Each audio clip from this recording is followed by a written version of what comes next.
Hey, I'm Matt Ruby, a stand-up comedian, writer, and Renaissance man. And I'm Rob Kramer, a tech entrepreneur and a writer and a longtime meditator. And welcome to the Health and Wellness Podcast.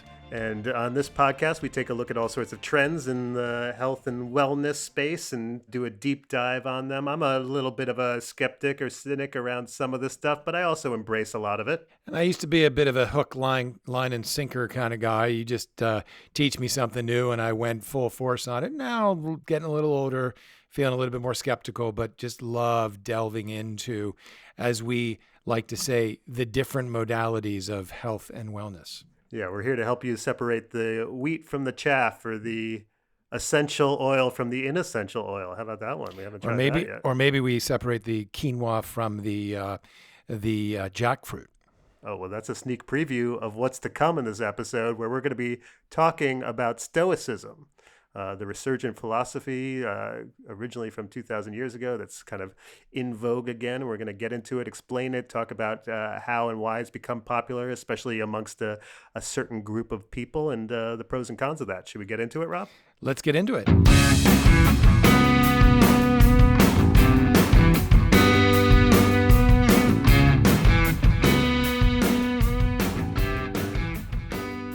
And quick note, we are not doctors. This is not medical advice. Don't take us that seriously and change your life and inject things or anything like that. We're here to entertain you, to give you our perspective on the world of wellness. So please, before you do anything serious, check with a doctor.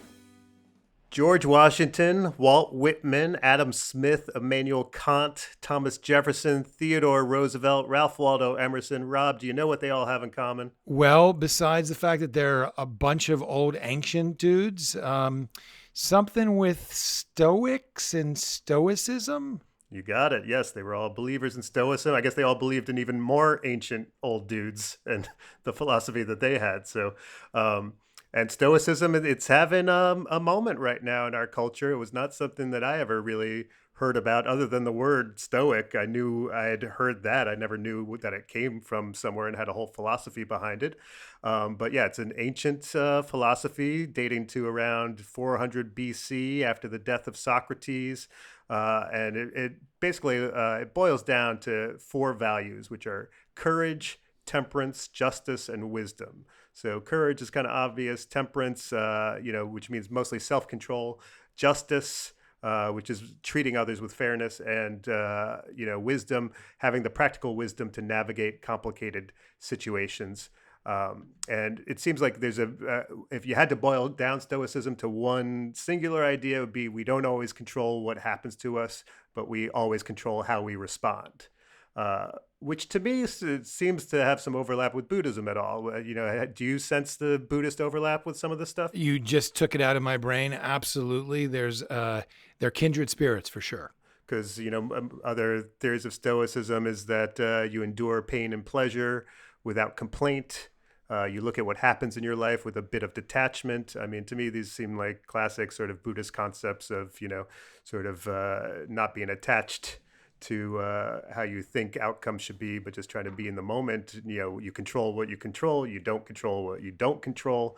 So it's interesting to me how many of these ancient philosophies and ancient, wisdoms, if you start examining them, really have a lot of overlap. Yeah, and everything I've known about Stoicism are Stoics, which is very little. And I'm so looking forward to this episode to learning more today, but is that Stoics and Stoicism has gotten a little bit of a bad rap because most people think of it and equate it with being unfeeling and actually not caring.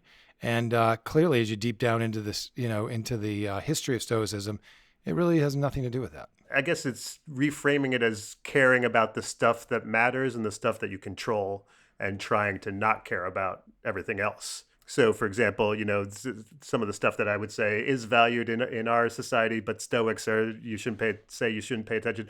Money, reputation, even the health of your body. Those are things that you shouldn't fixate on. What matters is your own judgments and actions related to those four sort of core values, and everything else is ultimately irrelevant. And Roman Emperor Marcus Aurelius in the book Meditations is one of the cornerstones of this philosophy. He talked about choose not to be harmed and you won't feel harmed. Don't feel harmed and you haven't been, which is an interesting philosophy. It's certainly interesting, and it seems like we, as a modern society in 2021, are as far away from Stoic philosophy as one could possibly get, given the fact that we tend to value the things that Stoics say you should not value. Well, that's what's been interesting, which sneak preview of where we're going with this is that where it's been most adopted has been by people who are pretty well off, especially in the tech world in Silicon Valley, which is interesting considering it's a philosophy that was originally developed, by slaves, and sort of how do you deal within the confines of slavery, and how do you not just feel miserable every day, and how do you survive and endure. I'm not sure how to pronounce Epictetus, I believe is how you I say think it, so. was one, Epictetus, one, yeah. one of these core people within Stoicism, grew up a slave, crippled by a leg injury, was a believer in a lot of these concepts, and actually, just centuries later, James Stockdale, who was a U.S. fighter pilot. I think maybe Ross Perot's running mate when he ran for president. I could be wrong about that, but I think that's true. And he wrote about when he was, imprisoned during the Vietnam War and subject to torture, that Epictetus's writings and the belief in Stoicism is what helped him endure that whole experience. So that is quite a contrast to how we see it being used today within like a lot of the tech world and Silicon Valley types who seemingly have everything that you could want in the world and are not living the life of a slave or someone who's trapped in the Hanoi Hilton, yet still are finding value with stoicism somehow. Yeah, and I'm particularly fascinated by the sort of the four virtues of Stoicism, specifically courage. So the notion that I guess Seneca, who is an old Greek dude, who was one of the original Stoics, would say that he actually pitied people who have never experienced misfortune. He said you have passed through the life without an opponent, and no one can ever know what you are capable of, not even you, which I find completely fascinating because in our society, we think that failure is a bad thing and we think misfortune is a unfortunate thing. But it really, for all of us who will eventually go through some horrible misfortune in our lives, it really is the stuff from which our lives are born. That's an interesting angle because I think about that sometimes. I mean, you're a father. I don't have any kids, but I've thought about that frequently within the realm of raising children. How what we all hate as adults is people who were spoiled brats and never had anything happen to them negative in their entire lives. Yet, when we are raising children, that seems to be the goal that everyone is aspiring to protect their children from anything bad happening and to make sure they have everything that they want. And that always to me is an interesting sort of contrast of what we like in another person and when we meet them, and then how we try to treat our own children. And there seems to be some disconnect there. And we've raised, our generation, and certainly mine in terms of being a parent, have raised kids that we call snowflakes, right? The helicopter parenting thing, to your point, the not allowing Johnny to scratch his knee and maybe even fracture a leg. Got to let Johnny go through it, because how else is Johnny going to learn? Because in modern societies, there are very few rites of passage. Even as a Jew, 13 supposed ancient biblical rite of passage, bar mitzvah, not so much a rite of passage. It's a rite of passage to sort of more money and more presents from all my parents' friends. To zoom out to a larger cultural context, I think it's Steven Pinker who has argued about clearly things are messed up right now, but if you really want to zoom out and look at it, we are the healthiest, wealthiest, luckiest people ever in the history of the planet. And no one has ever been more fortunate to be alive than we are right now and to enjoy what we enjoy. And yet we're constantly consumed by everything that is wrong and difficult. And I think understandably, considering, the past, few years of what we've been through in our culture. But it is tough to reconcile that with like, yeah, things are bad right now, but like, when was it ever better? Yeah, absolutely. And the thing about Stoics, which I actually admire and respect and like Buddhism, is that there's a middle path, right? For instance, with courage, like you could have too much courage, too much bravery, and it turns into recklessness. And then it becomes a fault when, someone begins to endanger themselves or other people. Or not enough courage, which could be more one of cowardice and a deficiency. we tend to, in our society, live at the extremes, it seems. Like the extreme of fame, the extreme of money, the extreme of things that seem to matter to society, but don't matter to the sort of temperament and courage of an individual as they sort of develop as a human being. That taps into something I'm curious about, which is how much of this is sort of patriarchy in disguise. There seems to be like this is like cleaned up macho stuff a lot in ways that I'm not sure is good or bad, but I would say that there's a reason it seems to be mostly dudes who are attracted to this.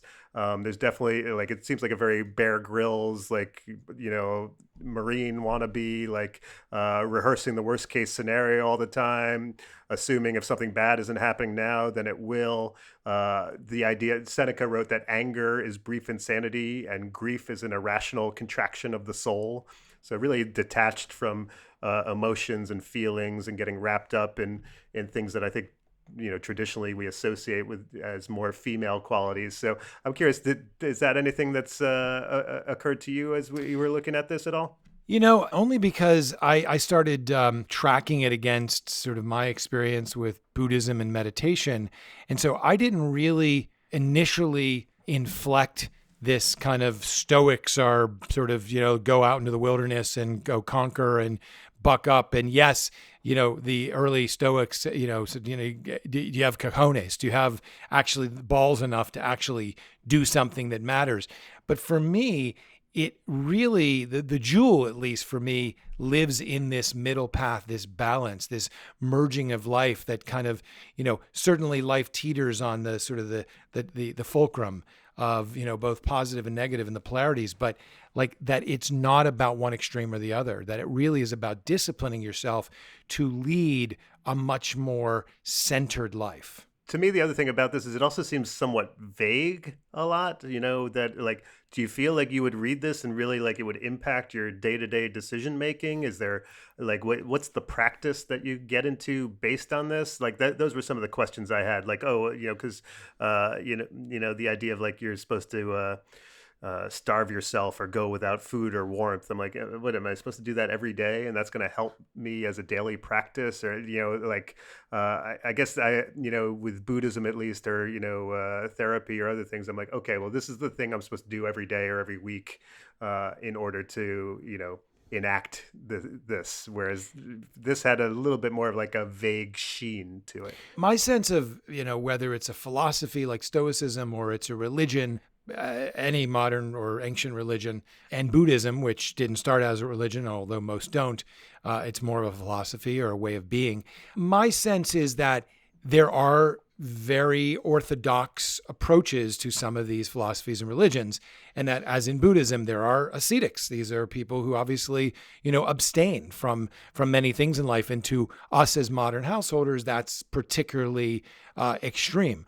But when I look at the four virtues of Stoicism, as you laid out, courage, temperance, justice, and wisdom, and I think about, okay, if I am aware that these are the four tenets of Stoicism, how can I be more aware of that and thread that awareness of those four pillars into my life so that everything I experience has an awareness of how they fit into those four virtues? It is boiled down simply in a way that I could see that as a filter of like anytime you're in a tricky situation or you're trying to figure out what to do next, you could like look at those four pillars and be like, okay, what's the version of this where I'm manifesting courage or justice into my life more. But yeah, let's talk about how it has become more fashionable lately, because I never heard of it until maybe 5 years ago. You could kind of credit one guy, Ryan Holiday, with kind of single-handedly bringing it back into vogue. He wrote a book called The Obstacle is the Way, and he's behind a newsletter and a site called The Daily Stoic.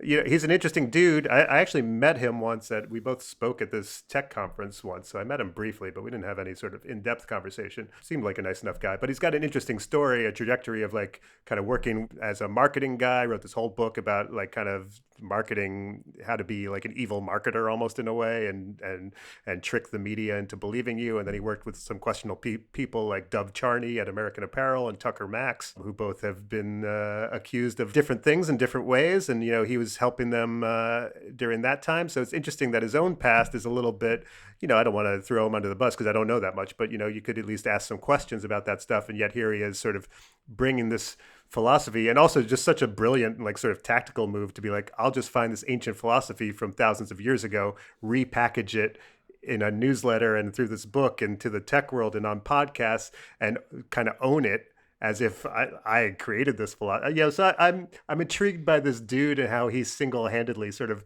manufactured the resurgence of this. And then, as far as the impact goes, then, it's taken on, like Kevin Rose, the founder of Dig, says he tries to incorporate it in his life and walks in the rain without a jacket, or wears his sandals in December in the snow so he can mimic his ancestors' environments and their daily challenges. And Tim Ferriss says Stoicism is the ideal operating system for thriving in high-stress environments. And Elizabeth Holmes, the con woman founder of Theranos, swore by meditations by Marcus Aurelius, and Jack Dorsey is also into it. And so it's really taken hold of this sort of Silicon Valley elite in a way that's intriguing. And, I know you swim in those circles every once in a while. I'm curious, have you encountered it at all? How do you feel about the sort of increasing popularity of it in that world? Well, certainly, when you say it, and I actually read a little bit about these are some of the followers, I thought, well, there's one reason to not follow modern day Stoicism.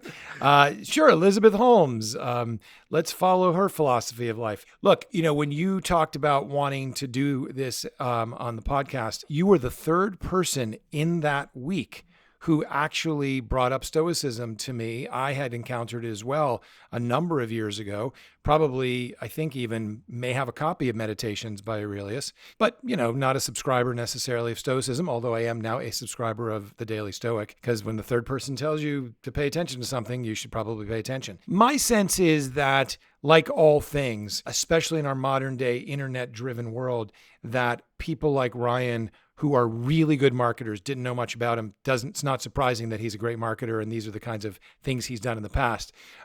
Bring things like this out to the fore. The question is, how much do they pollute the underlying philosophy, the underlying tenets, the purity, if you will? We've talked about this with Buddhism and meditation, and I tend to be a little bit more on the orthodoxy side, around these things, where it's like, if you really want to get into something and it's not just this hyperbolic newsletter that you start quoting at your dinner party, when you get into it, I just feel like you can bypass all the bullshit that Silicon Valley aficionados might take, their take on this.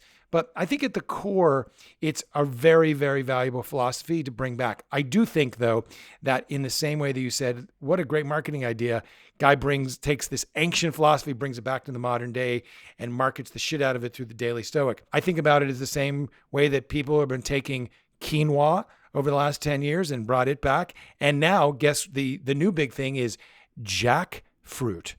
Jackfruit is a big thing. Apparently, it is a meat substitute. You can cook up jackfruit without getting into too much around the efficacy of jackfruit as a meat substitute.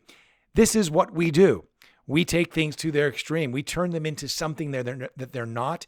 And my sense is that that's what Silicon Valley, having grabbed hold of Stoicism, is actually doing. I do think it's interesting that when we're talking about a philosophy that helped slaves endure their lives, and then we're talking about the proponents of it now are people who are millionaires or tens of millionaires or hundreds of millions, and their version of it is to take cold showers and walk in the snow with sandals and not wear a coat. It smells suspicious. It's sort of like pretending to suffer is not actually suffering. Yeah, and it's just, if the modern present day caretakers of an ancient philosophy are those people, it could be in the wrong hands. And by the way, history is a written form, passed on through time and passed on and rewritten, et cetera, et cetera. There are absolutely aspects of it that retain their integrity. But I'm just concerned that things like Stoicism, where at its purity, if you study Stoicism and its philosophy, will eventually have nothing to do with the Jack Dorsey, Elizabeth Holmes, Ryan Daily Stoic version of it. Although Ryan seems to be actually doing a pretty good job at laying it out as it is. So let's get into some of the criticisms that have come along with this resurgence, which centers around sort of what we've been talking about, that it's also a get out of jail free card for the wealthy on some level, is one of the views, that it's a handy philosophy if you already believe that the rich are meant to be rich and the poor are meant to be poor. It's kind of a handy philosophy to have around, to be like, look, what can we do? That's not what really matters. You should just focus on the things that you control. And I happen to have a lot of money and you happen to have none, but that's not really the issue. That's not what matters. That's not what's important. It doesn't seem like a coincidence that the overwhelming majority of people who seem to be at the forefront of this resurgence are wealthy white men who have already made it, and then are like, we all just need to focus on what we control and not ignore what we can't. And and there's even a professor of history, Ada Palmer is her name, that thinks this Stoicism reminds her of how it was popular amongst the elites of ancient Rome. And she said that as Rome took over, it surged in popularity because it was the one system of ethics that worked well for the rich and powerful. And so I think it's an alarming overlap there that, if nothing else, at least deserves to be noted. Well, leave it to us white men and us white rich men, if you're out there, who steal from the poor and take from the poor and use it for their own sort of riches and enhancements. The fact that we are talking about Stoicism is in and of itself a bit of a privileged, elitist, white male kind of thing. Like the fact that we can actually be aware that Stoicism is one of these things. Thank you, Ryan, perhaps, in bringing it back. But that we're actually having this discussion, the idea of doing the Wim Hof, 32 degree, 33 degree cold plunge and running in snow barefoot like Kevin Rose of Dig is beyond privilege. And the people who are having a hard time paying their bills and keeping, a house and a roof over their head are probably not thinking about adding more misery and suffering, even if it's chosen to actually live their lives. Yeah, and I'll give another quote. This one's from Sandy Grant, who's a philosopher at the University of Cambridge, and she argues that Stoicism's hopelessly outmoded, and wrote, "Stoicism gets the question wrong. It's no longer a matter of what can I control, but rather of, given that I, as all others, am implicated, what should I do? The control fantasy is ridiculous in an interdependent, globalized world." And she calls Ryan Holiday's work that of bad pop psychology of a comically macho bent for sale to entitled and arrogant successnicks. But how does she really feel about Ryan? How does she really feel? Well, I think what she's getting at, something that to me is a more interesting question, which I think is attached to Buddhism as well, if I can use attachment and Buddhism in the same sentence that way, which is, what do we have control over? Because this is something that I think is an interesting topic within Buddhism. It's just not like you sit there and you roll over as the Chinese government invades your land and tortures people, and you're just like, oh, what can I do? I won't be attached. That you do have control, and that there is a time to fight back and to fight injustice. Especially, we talked about how justice is one of the core pillars here. When do you stand up for justice, and when do you not just accept what's happening around you and be like, it's beyond my control, I just need to accept my fate? And when do you say, like, no, maybe if we all get together and activate as a group, we can create the change that we want to see in the world, and fight back and not just accept reality, but change reality. And I think, obviously, when we look at the protests of the past year and different things that are going on, I think there's some interesting debate to be had over, what do we have control over? When do you accept things? When do you push back? What's the role of Stoicism within that? Quite possibly. And I think that the one thing that is a value here, at least in my view, is the path of inquiry.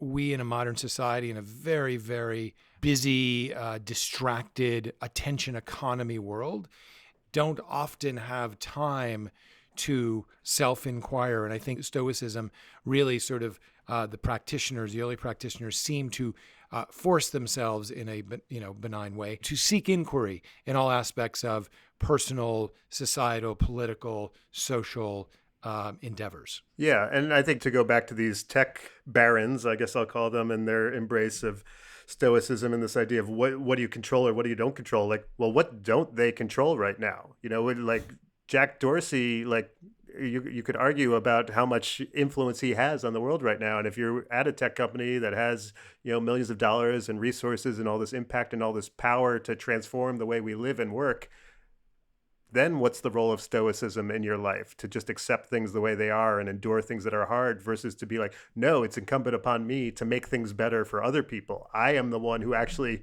can impact their lives in a significant way. And it's, where do these stoic principles work in that way of not just this sort of insular, I need to deal with my own life this way, this is my own personal philosophy and this is how I get by, but how am I dealing with others? Which I think is what that philosopher Sandy Grant is talking about. It's like Stoicism was probably one thing when everyone was living their individual lives in this very sort of insulated kind of way, whereas right now we're also interdependent and connected, and our behavior impacts everyone else and vice versa in a way that probably wasn't true in 300 AD or whenever this started to take off. So is there some disconnect between these modern times and a philosophy that's sort of preaching more of this thinking about life in a bubble kind of mentality? Yeah, I'm not entirely sure, and I've not really formed opinion on this, but I'm not entirely sure I agree with that and her view of it, because the truth is we've always been interdependent, even if the populations or the communities had less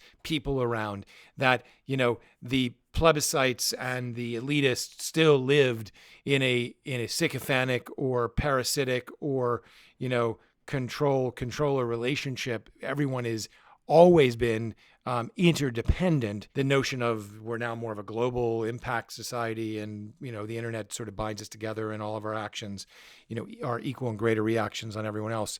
I think it has always been the case. I just think that we've become, perhaps, we have so much access to so much information and we have so many platforms upon which we can opinionize, if that's a word, or speak our minds. And we're also competitive, and therefore often we create injury to other human beings in ways that we just didn't have the capacity or the distribution methods in order to do that. I think, though, if we can just focus more as humans on self-improvement as a means for impacting positively the human race as a whole, as opposed to just me and my TikTok and my Instagram and, oh, by the way, my podcast or whatever it might be, that if we had that discipline of mind, that perhaps we'd be in a different situation as a species, and that the framework of Stoicism and the four tenets, the four virtues, if they were actually more embedded in our experience, that perhaps we would actually be more positively interdependent, rather than just thinking about it as has nothing to do with interdependence, because we weren't as interdependent then and we are now. Yeah, and I think you're getting at something that's like, even if it's a global interdependent mass action sort of situation like climate change, still the behavior that needs to change first is on a local level, on a personal level. And like, to go back to Ryan Holiday, because he's heard some of these complaints that we mentioned about before. And he says that Stoicism's not meant to encourage passivity. He talks about that control issue and says that we can focus on influencing things that we can affect.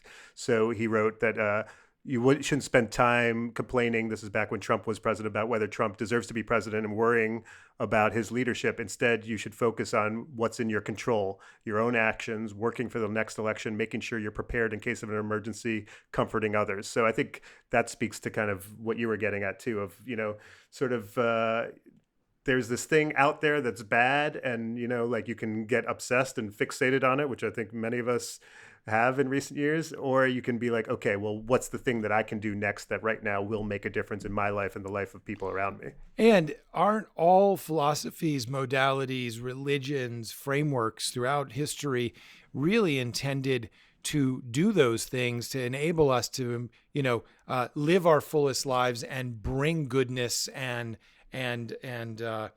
grace and compassion and all the things that bring us together and bind us together experientially. But then, as the frameworks and the religions become more embedded and more orthodox, they're used to sort of split people apart and silo them and put them in this, like, my philosophy versus your philosophy, my religion versus your religion, which is antithetical to, I think, the origins of all of these things in the first place. Fair enough. I'm curious, is there any of the tenets of Stoicism that we've discussed or that you read that really stuck out, or that you feel are things that you might cling to post this podcast? Well, I'll tell you the one I struggle with most on an activist basis, because I'm not really a justice activist, but justice is one of them.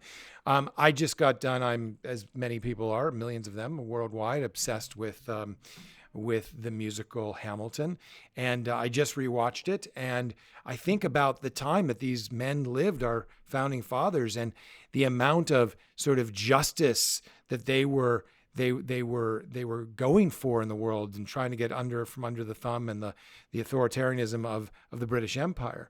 And justice is it's a courageous thing if you're really activist focused. And we've seen a lot of incredible activists now in many, many, many movements in modern society. I have great reverence for people who live up to the activist, justice-focused life, because these people who are at the top of that sort of that idea and that action are really courageous. They're willing to lay down their lives to actually create some form of justice, criminal, social, financial justice. No, I think that's great. And then, yeah, I think for me, one of the notions that stuck out as I was like doing research on it was this idea of a dog that's allowed to chase cars will chase cars. A child who's never given any boundaries will become spoiled. A mind that isn't in control of itself will be jerked around by external events and unquestioned impulses. And there was even mention of social media. And I do sense that a lot in our culture right now, that our brains are being hijacked by social media in a way that, like, oh, what am I supposed to think about today? Okay, that's what I'm obsessed with. And then the next day we're fed something else through the machine, and then that's what we're obsessed with. And there's this lack of sort of internal agency about, like, well, what do I want to be obsessed with today? Not what is being fed to me through social media and the machine, of like sort of the being able to make your own independent choice and control your own mind and wavelength that you're on and what you want to consume and think about, which seems to be getting harder and harder. Yeah, so I would say, look, Stoicism, like any philosophy or any religion or astrology for that matter, or meditation, that these are philosophies and frameworks within which we get to understand ourselves and others, our fellow humans, and that they're worthy, especially ones that have lasted as long as this has, over 2100, 2500 years. Maybe we should pay attention. Maybe we should just take a look, take from it that which you will, that applies to your life or that you feel you resonate with, and don't get too crazy about it and too judgmental, certainly, about it. And there might be something there for us. And Stoicism seems like it's having its moment, just like I suppose quinoa and jackfruit are having its moment. But it seems like there is some deliciousness in the Stoic approach to life. Yeah, and I think just the concept of ancient wisdom, I think right now we're so caught up in trends and fashion and, like, anything that's, like you said, has stuck around for thousands of years and kept coming back in an organic way. There's probably like real value and benefit that people are getting from it. And I thought maybe a good way to wrap up, Derek Sivers is a person who I like a lot, sort of was a tech entrepreneur and now is sort of a more new agey writer about life and leadership and things like that.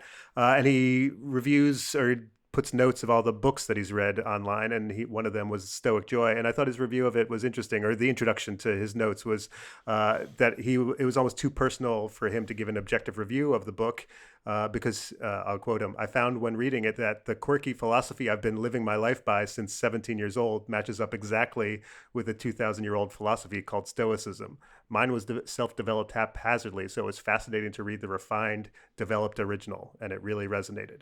And so I thought that was interesting, that someone could feel like, oh, I've just been living my life this way all along, so this is kind of crazy that, oh, this is some ancient philosophy that I'm completely aligned with and just didn't even know about it. Yes, and it brings me to my final thought, which is the through line here throughout human history are the humans, right? The more things change, the more they stay the same.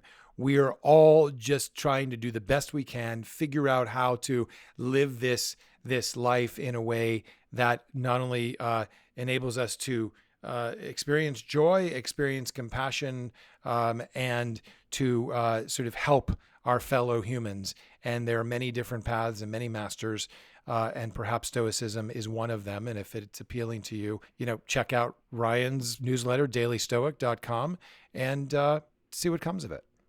Yeah, and I'll leave us with a quote from Cicero, the Roman philosopher and statesman, who said, I've always been of the opinion that unpopularity earned by doing what is right is not unpopularity at all, but glory. Which I liked because I'm like, oh, I'm not unpopular. I'm glorious, Rob. Makes me feel better about myself. Glory be, Matt. Glory be. Thank you.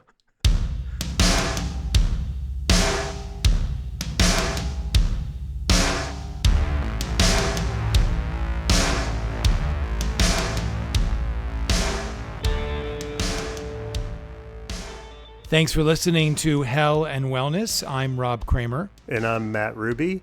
You can subscribe to the show wherever you listen to podcasts, and you can leave voice messages for us at anchor.fm/hellandwellness. That's anchor.fm/hellandwellness. You can also see all the shows there. And you can email us at hellandwellness@gmail.com. And if you remember, please rate us and review us on Apple Podcasts. Say something nice. Thanks for listening.